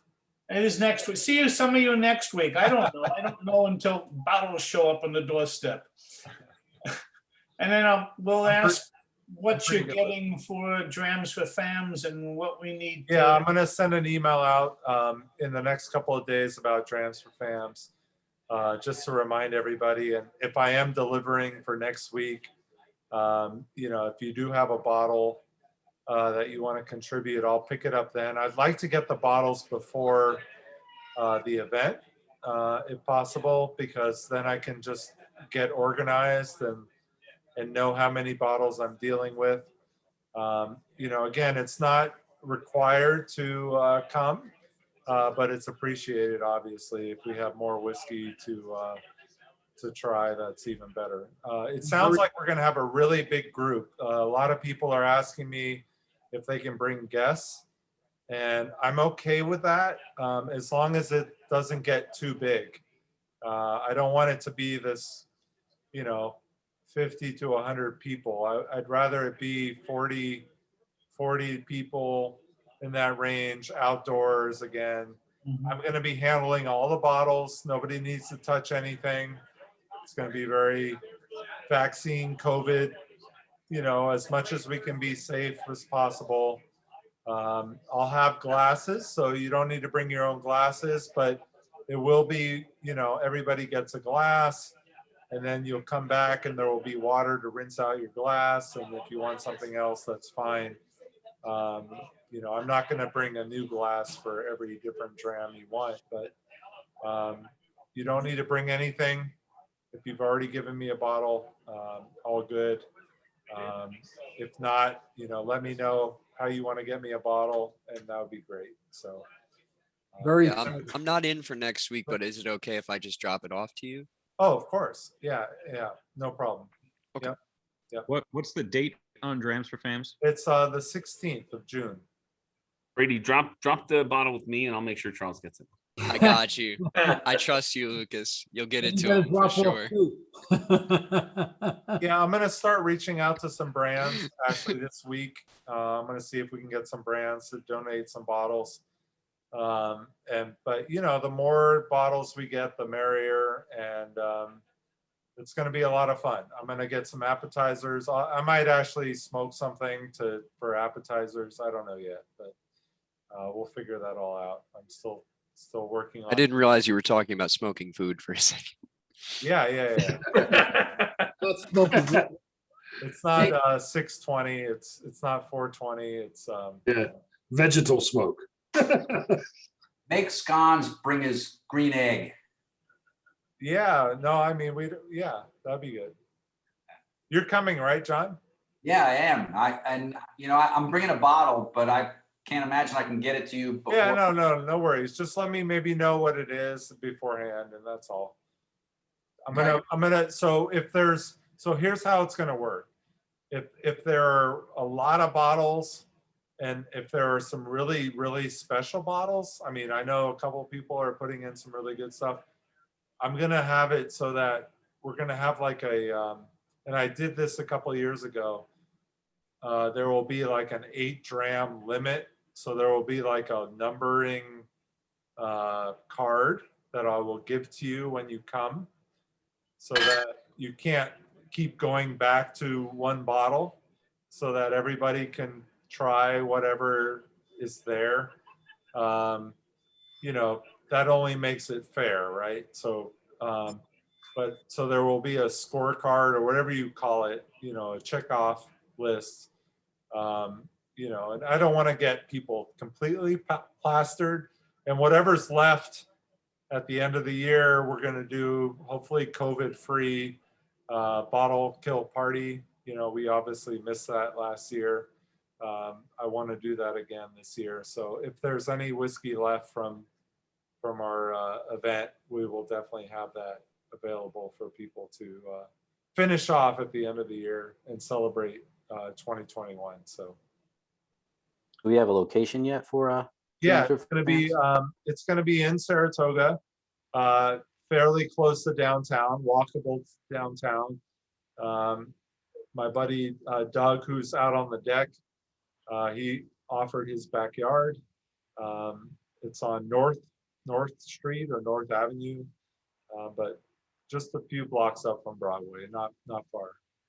So Charles, I was traveling last weekend and have never had this, but this is what I was planning on bringing. Maybe you know of it. oh yeah, Cobalt. Yeah, I visited their distillery. Yeah. It's Yeah, a that's great. single barrel bourbon. Nice. Yeah. That's what I'm planning on bringing, unless you don't want it. No, that's great.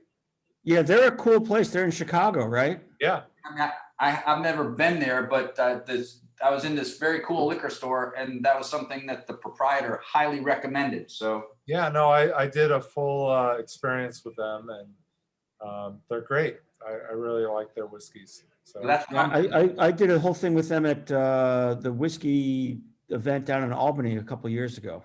yeah, no, that's a great one to have. So that'd be perfect. Anything, whatever you want to bring. There's no rhyme or reason behind what you want to bring. So Doers? No, we won't take doers. Well, I gave you the one and then the other two that I So got. I'm going to tell you what I'm bringing, and it's not even a whiskey. Oh, I saw Dale's Not a whiskey. eyebrows raised. Ooh, mm. I think I saw Larry's Fireball? What is it? I think I saw Jim Talman's eyebrows raised too. There were a few people whose I see a few people there. Tequila. Brady for sure is eyebrows raised. No, Scott?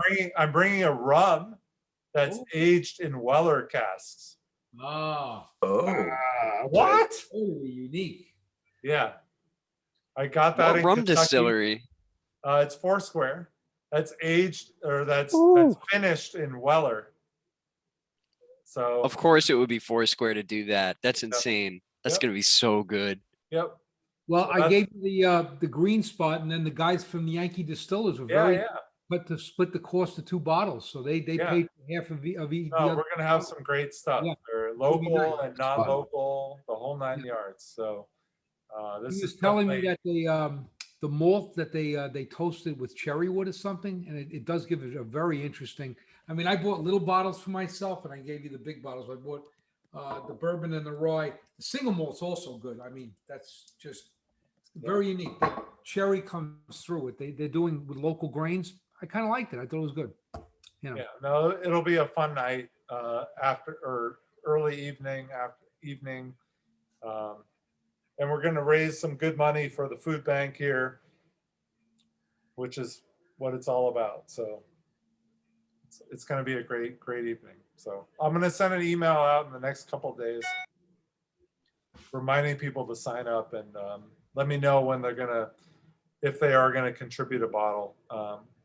And we'll figure that out. So, but hope you enjoyed tonight. I'm going to stop the recording now. It's been a long time, 2 hours. So hope you guys had a good night.